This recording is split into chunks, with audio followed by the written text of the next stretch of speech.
semuanya. Perkenalkan, aku Nathan Wiranata dengan NPM 111 dari kelas C. Perkenalkan, nama aku Zaki Iki Atmaja dengan NPM 101 dari kelas C. Perkenalkan, nama aku Geraldo Goplas Karyoharan dengan NPM 124 dari kelas C. Perkenalkan, nama aku Muhammad Rifki Abdillah Karima dengan NPM 114 dari kelas C.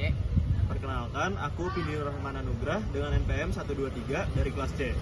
Kami akan menjelaskan esai kami yang berjudul Penggunaan pupuk kimia berlebih mengganggu keseimbangan tanah sebagai biosistem. Selamat menyaksikan. Kenapa kita ingin membahas permasalahan tersebut? Karena pertanian Indonesia masih sangat bergantung pada pupuk kimia.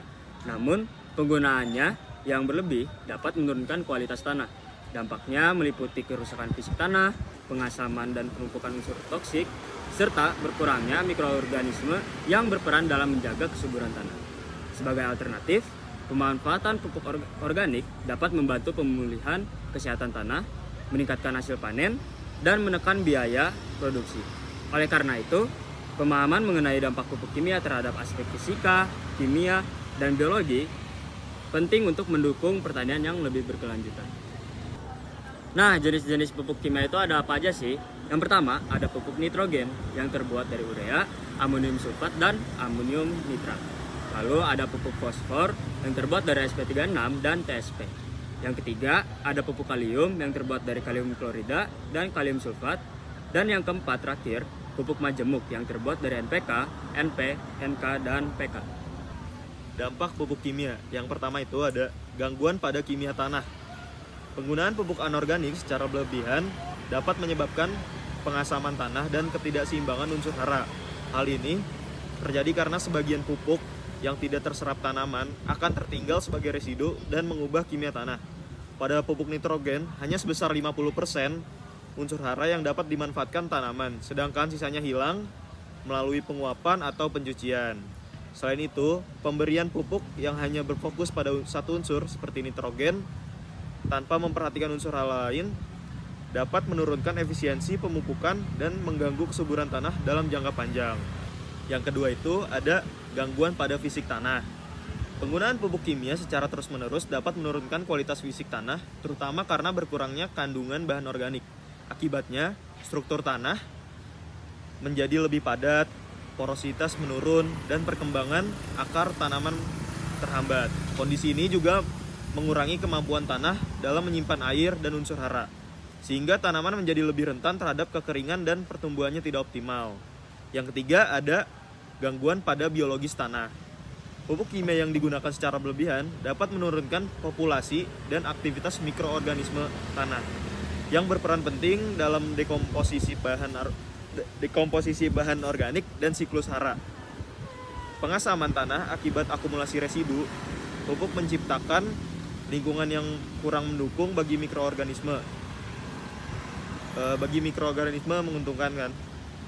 Akibatnya proses tanah terganggu, kesuburan alami menurun, dan ketergantungan terhadap pupuk kimia semakin meningkat.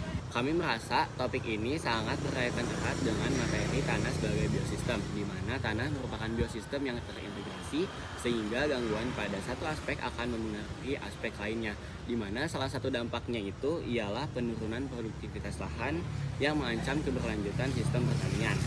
Di mana sih siklus ini bisa berlangsung? Yang pertama itu ada penggunaan pupuk kimia berlebih yang akan menyebabkan pengasaman tanah, kemudian aktivitas mikroorganisme menurun, serta dekomposisi bahan organik berkurang yang akan menyebabkan struktur tanah rusak. Hal itu akan berdampak pada daya simpan air tanah yang menurun, kemudian produktivitas lahan menurun, serta ketergantungan pada pupuk kimia, di mana petani menambah dosis pupuk kimia untuk mendapatkan hasil mengira itu menjadi solusi, padahal memperparah kerusakan tanah.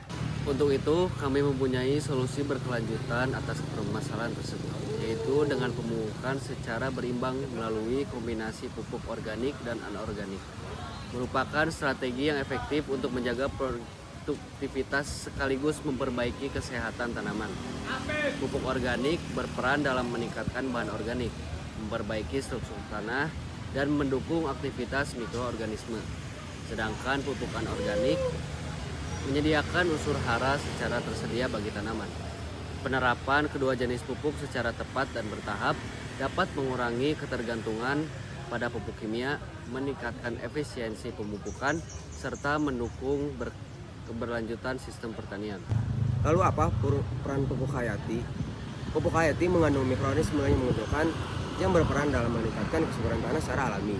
Mikroorganisme tersebut mampu mengikat nitrogen dari udara, melarutkan fosfat yang sulit tersedia, mempercepat dekomposisi bahan organik, serta memperbagi struktur tanah. Dengan meningkatnya aktivitas biologis tanah, ketersediaan unsur bagi tanaman menjadi lebih baik sehingga pertumbuhan tanaman lebih optimal. Oleh karena itu, penggunaan pupuk hayati dapat menjadi pelengkap yang penting dalam upaya mewujudkan pertanian yang produktif dan berkelanjutan. Terima kasih sudah menonton video kami. Hidup pertanian Indonesia. Hidup!